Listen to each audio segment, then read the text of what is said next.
The industry's really evolving, and in fact it always has been, but now with more distribution opportunities on the web and cable channels, the level of production complexity has come down, but in truth it's always been fairly simple. The beauty of it now, and it even makes me feel more empowered as a teacher, is you guys can actually afford this equipment coming out of school. And I'm going to play the role of a writer here for a second. And the script would be, as you guys know, the script format, it would be something like interior soundstage, midday, a teacher and 10 students get to know each other in a warm and inviting space.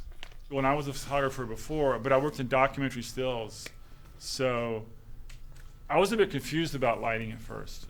I mean, look at those lights over there, and some of those are rarely used in digital photography, also in film because they're quite powerful. But the digital cameras now can actually capture image at very low light levels. And whether or not you want to do that is one question. And there's a consequence to it if you boost it to 9, 12, 15, or 18. But these cameras are so much faster than early film cameras because the early film stocks were so slow. They needed a tremendously big light just to get exposure. And the film stocks were 8 or 12 or 20. Now the film stocks are 800. So a lot of those film lights aren't used anymore. If you talk to Mole Richardson up in Hollywood, they're increasingly building the smaller ones for video. But anyway, coming out of docs and coming to school here, suddenly there was all this equipment, and without saying it, because I didn't want to show my ignorance, I'm like, what do you need those lights for? I mean, we're just going to shoot existing light, right? We're just going to shoot what's there, and we'll open up the aperture to the appropriate opening. We'll meter it perhaps, which you had to do back in the film days, and you still do. But why do we need more lights? But I was being a cinematographer. I would pick a time of day, but I wasn't overwhelming or altering. And in film school, and you guys have on your sets the ability to, besides pick the time of day and the location, you can also alter what exists. Well, how do I know what I want to get? Step back and be an artist or a crafts person and decide, well, what would it look like if it didn't look like this? Is part of your gigs. Someone's going to give you a script. And they'll look at your reel, but they're going to give you a script, and you and the director are going to talk about it in pre-production, or maybe even before you're hired. And what do you think about it? How does this film appear to you? So that's the script I'm presenting to you guys. It's interior, soundstage, afternoon. 11 people get to know each other in a warm and inviting space. Fade out. So how do we make this decision? And some of the questions are like, so what did you guys feel thematically, perhaps, or idea-wise about that script? What are some ideas that come to mind about the idea of that script, beyond the words and perhaps the execution? Go ahead. I was going to say maybe an activity they're all doing together to get to know each other a little bit more. So it's a sense of togetherness? Yes. The circle, because the circle is something where everybody is there kind of even and together and conversing, and everybody can see each other. I think directors hire you for that reason as much as your ability to run a crew or come in on budget. Is, gosh, does this person bring ideas to my set I hadn't thought about? I mean, here I am making all these decisions as a director, and the DP only wants to talk about the dolly shot. If I can go there in pre-production and know the idea of the scene, now, to me, it's much more organic to decide how we're going to shoot it. So part of my assignment for you Saturday is you're going to have to answer those 15 questions for your 3 or 4 scenes. They're really short, but they're going to start on thematics. What's this scene really about? And then what's the emotional tone of the scene, which I think is a secondary decision. And what would be the emotional tone, perhaps, of this script? Now I think you're building a ladder of decisions based on logic and craft as opposed to spontaneously. That looks cool. Because you can put a camera anywhere. We could put a camera on the floor right now and shoot you guys. Or we could do that and spin it, 360, which might be totally cool. Cool, did I say cool? I said cool. But is it legitimate? Is it have anything to do with the scene?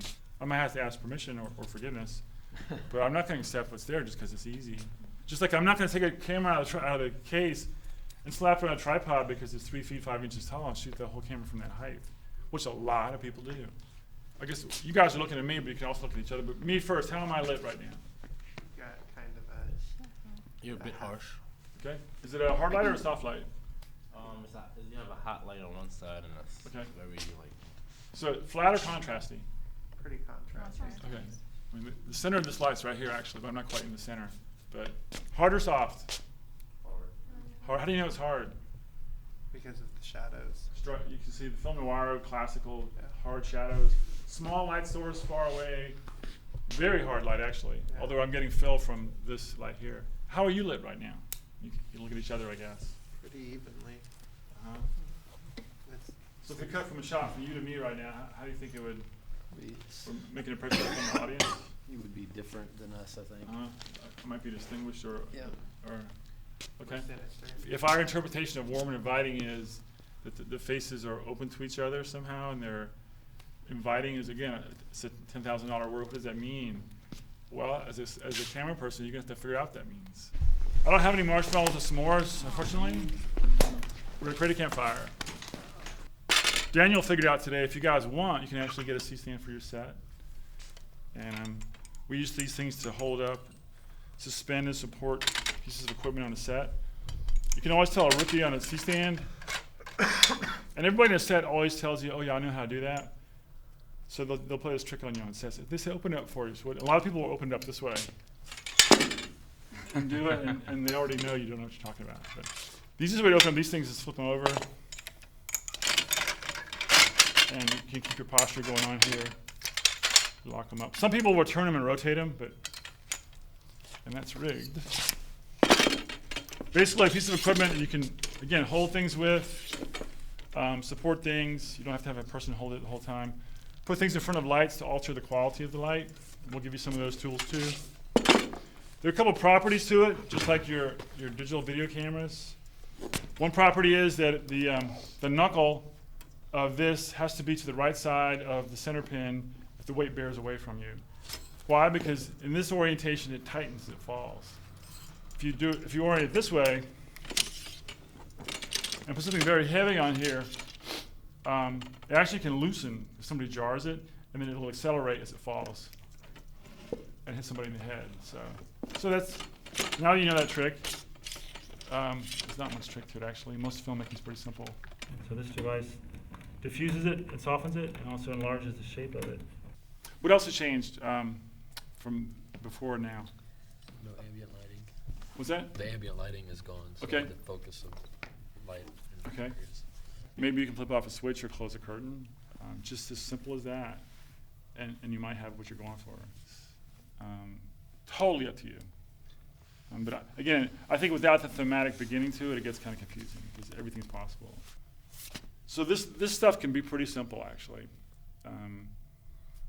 The decisions and the process, and I encourage you to keep it simple, even when you get more equipment and more crew. So this same logic of, is it hard, is it soft? Is it, do we underexpose it or overexpose it? I just break it down to pieces when people move. By the way, this eye light, this is called an eye light, and we create it by putting an object that's larger near to the eyes into an angle where you can see it within the pupil, especially if people don't have dark pupils. But that's what I wanted to show you and take you through the process of script interpretation, which I'll ask you to do for Saturday as well. Sound good? All right? Okay, let's go back with lights on and we'll get into equipment. What we're going to do is we're going to block a scene. We're going to talk basically about design here. We're going to burn through these questions really quick. And then we're going to block a scene, shoot a master. That we'll see how our time is, and you help me on this. I would think it'd be nice to have some movement in this first shot, but then the characters are very fixed once they get in close to proximity to each other. So the first shot's freer, and the character is carefree. But when he sees the second character, they both kind of are feeling afraid or something. And it might be nice in the beginning to have the camera kind of floating or moving as one character comes in, but then the rest of the shots are fixed because I want to feel that sort of claustrophobia. My emotional tone, there are two beats to it. One is this sense of freedom as contrasted to a sense of fear. This scene has both, hence the camera movement early on. But it also fits the script. We're just not shooting this on the fly. We have design to it based on theme and emotional tone. See what I mean? And now, to me, it all starts getting some more simplistic. If we don't pre-produce, and we come in here with the director and 3 actors, well, what do you think we ought to do? And I'm not being facetious. Everybody crosses their arms when they don't know what to do. They're like, I don't know, what do you think? So you're actually on sets right now with sandals on.